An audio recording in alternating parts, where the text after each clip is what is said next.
Hey guys, welcome to last moment tuitions. It's Yash Kukreja from how is the code YouTube channel. और आज के इस video में हम लोग स्टेक का इम्प्लीमेंटेशन देखने वाले हैं using the link list.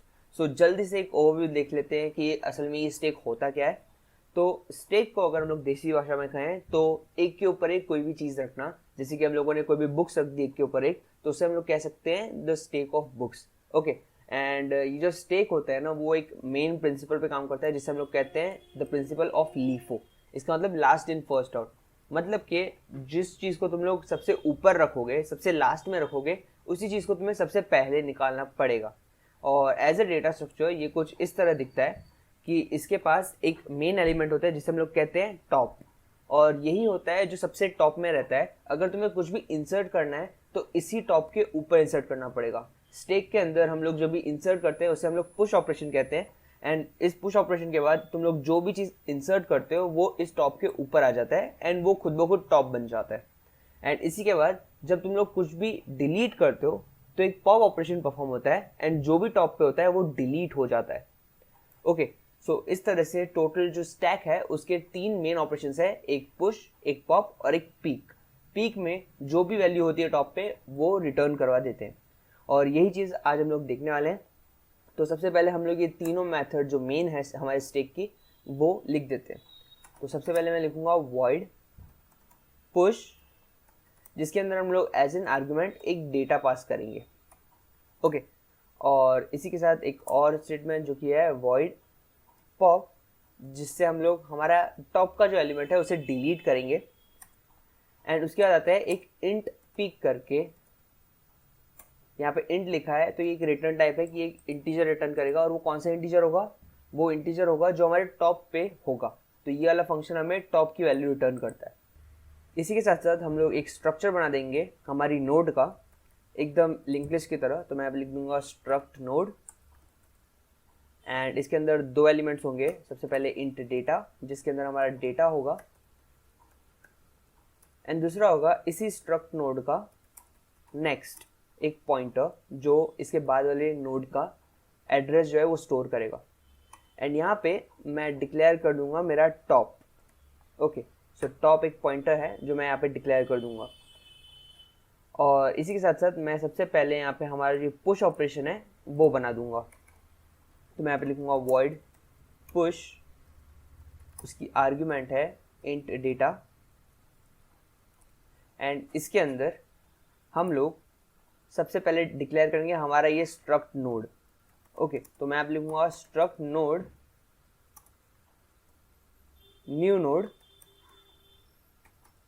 And इसी न्यू नोड को हम लोग कर देंगे मेमोरी एलोकेट। ओके, तो मेमोरी एलोकेट करने के लिए हम लोग मैलॉक फंक्शन यूज करते हैं। तो मैलॉक, एंड इसकी जो साइज होगी वो होगी the size of the struct node. जो स्ट्रक्ट नोड हम लोगों ने यहाँ पे डिक्लेयर किया है उसी की साइज दे देंगे हम लोग मैलॉक के यूज से। और इसे हमें करना पड़ेगा टाइप कास्ट। तो मैलॉक फंक्शन मेमोरी एलोकेट तो कर देगा, बट इसे हमें टाइप कास्ट करना पड़ेगा हमारे स्ट्रक्ट नोड की तरह। तो मैं यहाँ पे लिख दूंगा स्ट्रक्ट नोड स्टार। ओके, तो एक स्ट्रक्ट नोड के पॉइंटर जितनी इसकी साइज जो है वो टाइप कास्ट हो चुकी है। अब इसके बाद हम लोग एक बार देख लेंगे कि क्या हमारा जो न्यू नोड है वो नल तो नहीं है ना, क्योंकि अगर वो नल है इसका मतलब मेमोरी एलोकेट नहीं हुई है। और अगर ऐसा है तो हम लोग सिंपली प्रिंट एफ करके एरर प्रिंट करवा देंगे। ओके, और अगर सब कुछ सही है तो ये जाएगा एल्स में, जहाँ पे हम लोग हमारा पुश ऑपरेशन परफॉर्म करेंगे। अब स्टार्टिंग में हमें ये चेक करना ज़रूरी है कि क्या हमारा जो स्टैक है वो एम्प्टी तो नहीं है, क्योंकि अगर वो एम्प्टी है इसका मतलब हमारे टॉप के अंदर कुछ भी नहीं है। तो इसके लिए मैं यहाँ पे लिखूंगा if top equals to null. Okay, तो अगर हमारा जो टॉप है वो नल है इसका मतलब हमारा जो स्टैक है वो पूरी तरह से एम्प्टी है। और अगर एम्प्टी है तो हम लोग डायरेक्टली हमारे न्यू नोड को, जो हमारा न्यू नोड है उसके डेटा के अंदर डायरेक्टली जो डेटा आ रहा है वो असाइन करवा देंगे। बट इसके न्यू नोड के नेक्स्ट को हम लोग नल असाइन करेंगे, क्योंकि अभी तक हमारे पास लिंक लिस्ट के अंदर, हमारे स्टैक वाले लिंक लिस्ट के अंदर कोई भी डेटा नहीं है, सिर्फ एक ही डेटा है। तो उसके आगे कुछ भी वैल्यू नहीं आने वाली। ओके, तो अभी अगर हमारा टॉप नल है तो हम लोग डायरेक्टली इसके नेक्स्ट को नल कर देंगे और हमारे टॉप को ये न्यू नोड असाइन कर देंगे।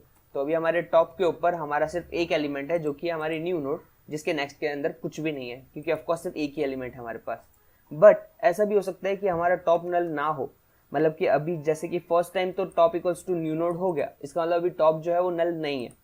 तो अगली बार अगर ये आएगा तो हम लोग क्या करेंगे, हम लोग न्यू नोड को डेटा तो असाइन कर देंगे सिंपली, बट इस न्यू नोड के नेक्स्ट को हम लोग हमारा टॉप असाइन करेंगे, हमारे टॉप के अंदर जो एड्रेस है वो असाइन करेंगे, मतलब इस न्यू नोड के बाद हमारा टॉप होगा एंड सिंपली हम लोग हमारे टॉप को ये न्यू नोड असाइन कर देंगे। अब इससे होगा क्या, हमारा टॉप जो है वो वापस से टॉप में आ जाएगा, जो न्यू नोड है। तो यहाँ पे जैसे कि मैंने पहले भी कहा था कि हम लोगों ने न्यू नोड तो बना ली, अब उस न्यू नोड को भी टॉप असाइन करना पड़ता है। तो इसी तरह हम लोगों ने न्यू नोड को भी टॉप असाइन करवा दिया। So this is the main difference कि जब ऐसा हो तो जब वो फर्स्ट नोड होगी तो हम लोग डायरेक्टली उसका नेक्स्ट नल कर सकते हैं, एंड अगर वो सेकेंड नोड है तो हम लोगों को सिंपली उसे टॉप के वैल्यू पे असाइन करना पड़ेगा उसके नेक्स्ट को। ओके, अब हम लोग डायरेक्टली एक और ऑपरेशन यहाँ पे बनाएंगे जिससे हम लोग कहते हैं वॉइड डिस्प्ले। ऑफकोर्स हमें डिस्प्ले भी करनी है हमारी पूरी की पूरी स्टैक, तो हम लोग वॉइड डिस्प्ले का भी फंक्शन बना देंगे।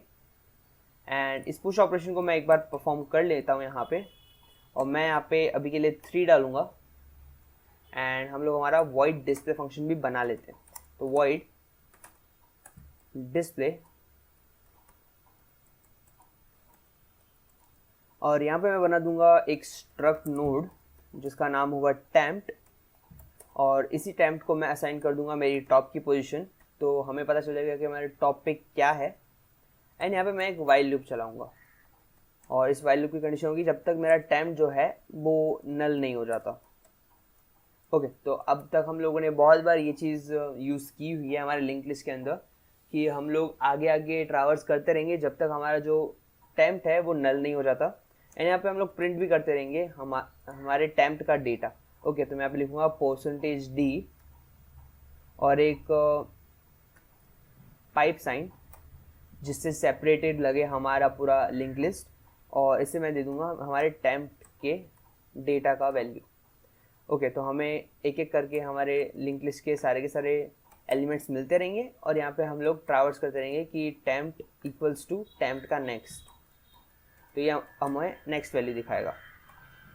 ओके, और एक बार के लिए मैं ऊपर एक प्रिंटफ स्टेटमेंट भी डाल देता हूँ जिसमें मैं /n डाल दूंगा, तो हमेशा जब भी डिस्प्ले हो तो एक और गैप आए बीच में। ओके, तो एक बार हम लोग इसे एग्जीक्यूट करके देख लेते हैं। मैं यहाँ पे 2 पुश ऑपरेशन कर देता हूँ, तो पुश 5 एंड देन डिस्प्ले, तो डिस्प्ले में हमारी लिंक लिस्ट हमें दिख जाएगी। तो इसे मैं कर देता हूँ सेव। यहाँ पे हर जगह मैंने सेमीकोलन डाल रखे हैं एक बार देख लेने का, एंड देन ऊपर कंपाइल एंड एग्जीक्यूट। अब यहाँ पे कॉमा नहीं है और यहाँ पे भी कॉमा नहीं आएगा। मैं इसे सेव कर देता हूँ एंड वापस एग्जीक्यूट कर। सो फाइनली ये एग्जीक्यूट हो चुका है, and as you can see सबसे पहले यहाँ पे 5 दिखा रहा है एंड देन 3 दिखा रहा है। अब आप लोग कहोगे कि यहाँ पे मैंने पहले 3 डाला है और बाद में 5 डाला है, तो यहाँ पे पहले 5 क्यों दिखा रहा है और बाद में 3 क्यों दिखा रहा है? तो इसका सबसे बड़ा रीज़न है हमारा प्रिंसिपल जो कि है LIFO, that is last in first out. तो हम लोग जो भी चीज़ लास्ट में डालेंगे वो सबसे पहले बाहर दिखेगी। ओके, अब इसी की जगह मैं वापस से एक पुश ऑपरेशन करूं जिसके अंदर मैं 7 डालूं, एक और पुश ऑपरेशन करूं जिसके अंदर मैं फॉर एग्जांपल 8 डाल दूं, और अब मैं इसे सेव करके वापस से इसे कर दूं एग्जीक्यूट, तो आप लोग देखोगे कि सबसे पहले 8 दिखा रहा है, देन 7 दिखा रहा है, देन 5 एंड देन 3। तो यही है हमारा लीफो ऑपरेशन, मतलब लीफो प्रिंसिपल, जिसमें जो भी हमने लास्ट डाला होगा वो सबसे पहले बाहर आएगा। Okay, so this was the push operation of our stack. इसके बाद वाले वीडियो में हम लोग हमारा पॉप और पीक ऑपरेशन भी देखेंगे, तो stay tuned for that video, and तब तक के लिए subscribe to this channel and also go and check out my how's the code YouTube channel, जहाँ पे मैं ऐसे ही और अच्छे और एजुकेशनल कंटेंट लाता रहता हूँ।